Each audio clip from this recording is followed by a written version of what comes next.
Hey, it's Dustin from Parts Doctor. In today's video, I'm going to show you how to test and replace the thermistor that goes in this style dryer. These instructions apply to Whirlpool manufactured brands such as Maytag, Amana, and more. It's super simple. I'll show you step by step, so let's jump right in. In this video, we'll show you how to test and replace the thermistor control that's located in the blower housing of this dryer. The thermistor monitors the temperature of the air exiting the drum of the dryer as it moves through the blower housing. As the air gets warmer or colder, the thermistor's resistance changes to match. The control board sends a small signal through the thermistor and reads that resistance to calculate the exhaust air temperature. This allows the dryer to regulate heat and maintain proper operating temperatures throughout the cycle. Unlike some dryers that have a mechanical cycling thermostat that opens and closes at fixed temperatures, the thermistor on this dryer provides continuous temperature feedback so that the control board can precisely manage heater operations. Over time, the thermistor can fail electrically or become inaccurate due to heat exposure or airflow issues. When this happens, the dryer may not heat properly, may overheat, or may shut off unexpectedly. A failing thermistor can cause the dryer to run too hot, which may lead to one or more thermal fuses blowing. If the thermistor fails, you may notice long drying times, no heat, overheating, or cycles that end early. Later in this video, we'll show you how to use a multimeter to test the thermistor before replacing it. Replacing a faulty thermistor restores accurate temperature sensing and helps the dryer operate safely and efficiently. If you need to purchase a new thermistor for your dryer, you can check out our website, partsdoctor.com. We offer fast shipping and only sell manufacturer-approved genuine replacement parts for all major appliance brands.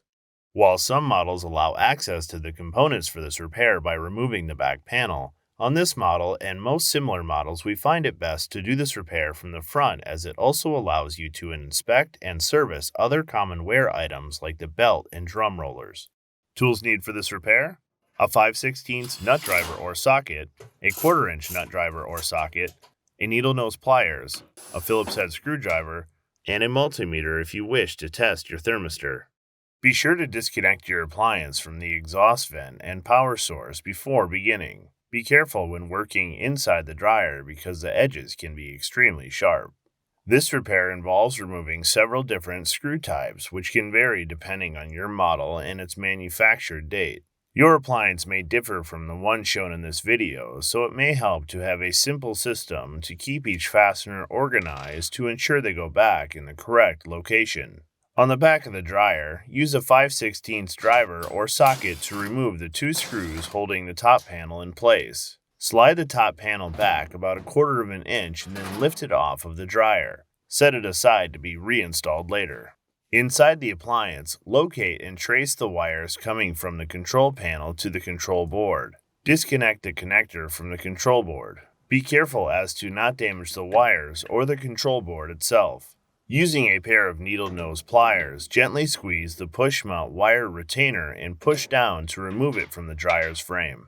Using a 1/4 inch driver or socket, remove the 2 screws towards the front of the dryer that hold the touchpad in place. Gently lift the touchpad and control panel as you rotate the top away from the dryer. Make sure to guide the wires through the front of the machine.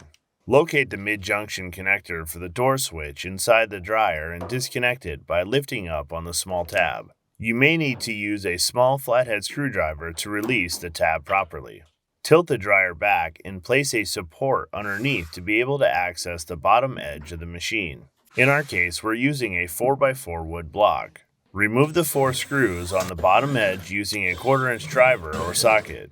Once the screws are removed, remove the support from underneath the dryer and carefully set the appliance back on the ground.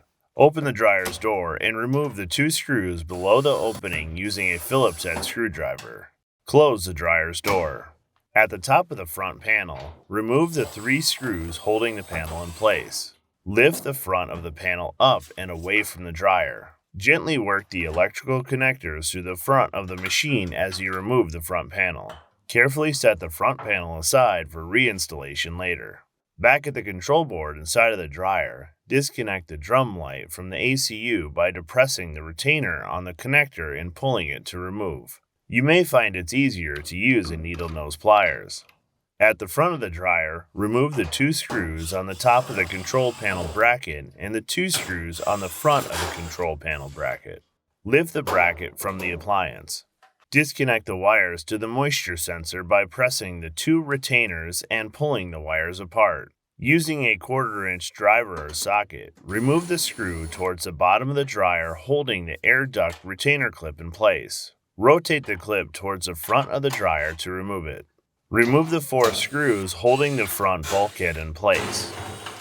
Lift the bulkhead up slightly until it becomes free from the retainers on the side panels of the dryer. Lift the bulkhead out from the machine and carefully set it aside.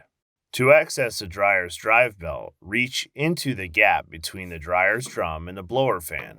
Remove the belt from the idler pulley by moving the pulley to the side to release the tension on the belt. Be sure the belt is free and can be lifted out with the drum. Remove the dryer's drum by lifting it with the drive belt and carefully pulling it from the front of the machine. Be sure to keep one hand on the drum to keep it stable as you remove it. Set the drum aside to be inspected later. With the drum removed, you can see the metal blower housing. The thermistor control is connected by 2 wires next to the thermal fuse. Remove the 2 wires connected to the back of the thermistor by pulling them off the connections. Use a needle nose pliers to gently remove them if you need to. The thermistor is held in with 2 1/4-inch hex head screws. Once you remove the fasteners, pull the thermistor off of the blower housing duct. To test your thermistor, use the ohm setting on your multimeter and touch a test probe to each of the metal connectors on the opposite side of the thermistor. If you do not have an auto-ranging multimeter, set it to the lowest ohm setting. At room temperature of 70 degrees Fahrenheit, the thermistor should have an ohms reading between 11,500 and 13,500 ohms. Our studio lights caused our room temperature to be higher than normal, so our ohms reading is slightly lower. If the thermistor does not have a reading or is far outside of the range at room temperature, it's probably bad and should be replaced. If the thermistor is reading within the range based on your current ambient temperature, we will use your finger to test the resistor inside. Place your finger on the tip of the thermistor while holding a test probe on each of the connectors to see if the ohms number drops. Your finger should be warmer than the room temperature, so the resistance should go down in the thermistor, which would cause the ohms reading to drop. You should be able to see this change instantly. If the thermistor doesn't change as you heat or cool the thermistor, it is bad and should be replaced. If you need to purchase a new thermistor, make sure you get a manufacturer-certified replacement part like the ones that we sell on our website, partsdoctor.com. If you need your dryer up and running soon, order from us like Ralph from Idaho did and get your replacement parts quickly. We'll leave a link in the description below. Search with the model number from the tag on your appliance to be sure that you get the correct part. To install the new thermistor, simply put the point down into the blower housing and insert and tighten the 2 1/4-inch screws. Reconnect the wires to the 2 connections on the back of the thermistor. The orientation of the wires won't matter, but with the lengths of the wire, you should know which one goes to the furthest connection. Check that both wires are firmly attached to the back of the thermistor so they won't vibrate loose during operation. With the appliance taken apart, now is a good time to inspect other important parts. Make sure the idler pulley is free of hair, lint, or other debris and spins freely. Also check the drum rollers to be sure that they're free of any damage or debris and also spin freely. To inspect the drum of the dryer, make sure to clean the grooves on each side of the drum. The grooves rest on the roller wheels, and any debris or buildup on these grooves can cause the roller wheels to wear out more quickly and cause the dryer to make excessive noise. You may need a tool to help remove some of this debris. Do not use a hard or metal object that can scratch or damage the drum's smooth finish. And last, check the belt to be sure that it's in good condition and not cracked or frayed. If any of these parts are damaged or need to be replaced, you can check out our dryer maintenance kit video that shows you how to replace each of these components. Now is also a good time to clean the dryer of any lint or debris. It is important to keep the dryer free from lint buildup as lint is highly flammable and could potentially cause a fire. To reinstall the dryer's drum, position it so the side with the larger lip is closer to the back of the machine. Lift up on the drum using the drive belt while keeping a hand on the front of the drum in order to keep it stable. Carefully position the drum into the dryer by setting it on the back rollers. Align the drive belt in the center of the drum groove closest to the rear of the appliance. Carefully spin the drum one full rotation to be sure that the felt seal has not folded in on itself. At the front of the machine, reach through the gap between the dryer drum and the blower housing to access the drive belt and idler pulley. Grab the belt and make sure that it's positioned between the idler pulley and the back panel of the dryer. Route the belt around the motor pulley, then reach through with your other hand to lift the idler pulley towards the motor. Slide the belt over the roller onto the groove of the idler pulley.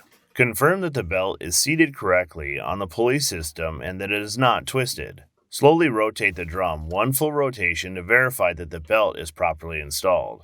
Please only rotate the drum clockwise. Turning it counterclockwise can cause the belt to slip off the idler or motor pulleys. Align the bulkhead to the front of the dryer and insert the heat shield between the drum and the dryer lint duct. Make sure that the drum is sitting on the two rollers on the inside of the bulkhead. Set the bulkhead onto the tabs of the side panels to hold it in place. Make sure the sides of the bulkhead rest inside the dryer's frame. Make sure the wires connected to the bulkhead lay over the top so they can be properly reinstalled to the control board. Reinstall the 4 screws that lock the bulkhead into place.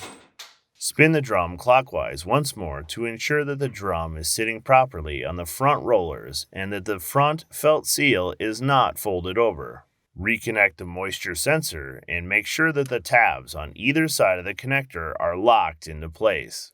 Towards the bottom of the dryer, hook the air duct clip through the housing and rotate down so that the bottom of the clip rests on the dryer's frame.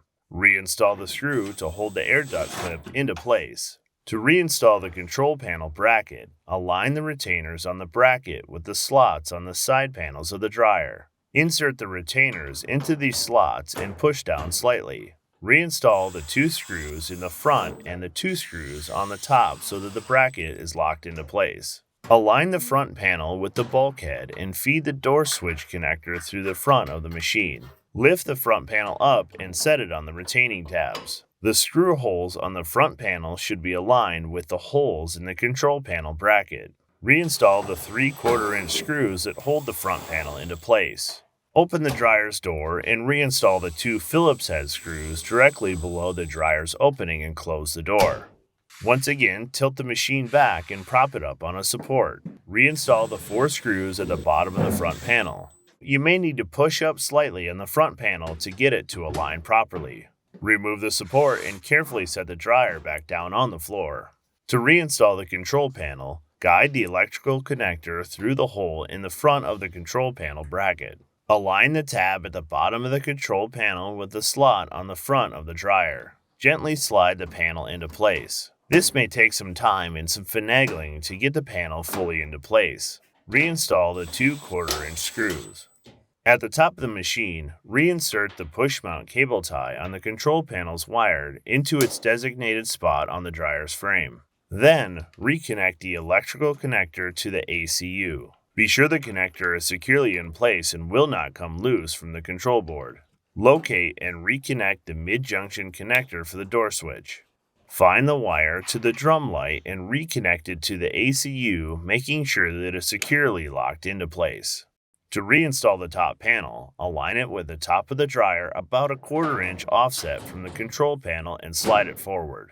Reinstall the 2 screws at the back of the dryer to secure the top panel into place. Reconnect the dryer's exhaust and power and run the dryer to make sure everything is working properly. Your dryer is now ready to use. Alright, that'll do it for today's video. As always, I'm Dustin the Parts Doctor. Until next time, thanks for watching, and we'll see you later.